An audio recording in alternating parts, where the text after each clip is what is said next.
ആണുങ്ങളെ കൊടുക്കാൻ ആഗ്രഹിക്കാത്ത പെണ്ണുങ്ങളും ഉണ്ട്, ആണുങ്ങളെ കൊടുക്കാൻ ആഗ്രഹിക്കാത്ത പെണ്ണുങ്ങളും ഉണ്ട്. ആ സ്ത്രീകളെ ഞങ്ങൾക്ക് ബഹുമാനമാണ്. സീമാജി നായരെ പോലുള്ളവരെ ബഹുമാനമാണ്, ഐഷ പോറ്റിയെ ബഹുമാനമാണ്, ശ്രീനാദേവിയെ ബഹുമാനമാണ്.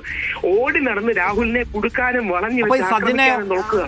അപ്പോൾ യൂത്ത് കോൺഗ്രസിന്റെ സജ്ജന ഇന്ന് ദേശീയ നേതൃത്വത്തിന് പരാതി കൊടുത്തിരിക്കുന്നു. ഇമാതിരി വഷളന്മാരെ മാറ്റാതെ നമുക്ക് ജനങ്ങളുടെ മുഖത്ത് നോക്കാൻ പറ്റില്ല. വാക്കുകളൊന്നും ശരിയല്ല, അവരുപയോഗിച്ച സൈക്കോപാത്ത് അടക്കമുള്ള വാക്കുകൾ ശരിയല്ല.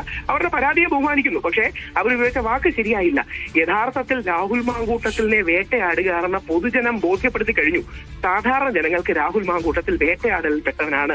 രാഹുൽ ഒരാഴ്ച വീട്ടിലിരുന്നില്ലേ, ആരെയും കാണാതെ ഒരാഴ്ചയും 10 ദിവസത്തിലേറെ വീട്ടിലിരുന്നു. അപ്പൊ ആ സമയത്ത് സംസാരിച്ച വ്യക്തിയാണ് ഞാൻ. ഇനി ഒരു കാര്യം കൂടെ, എനിക്ക് രാഹുലിനോട് വ്യക്തിപരമായി യാതൊരു ബന്ധവും സൗഹൃദവും ഇല്ല, ഞങ്ങൾ എതിർപക്ഷത്താണ്.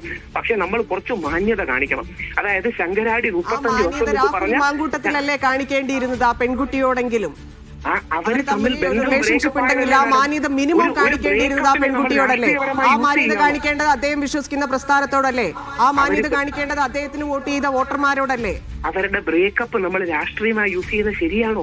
രാഹുൽ മാങ്കൂട്ടത്തിലും ആ അതിജീവിത എന്ന പെൺകുട്ടിയും, പേരറിയാം, അത് പക്ഷെ മനഃപൂർവ്വം പറയാത്തതാണ്, ആ പെൺകുട്ടിയും തമ്മിൽ ബ്രേക്കപ്പായി.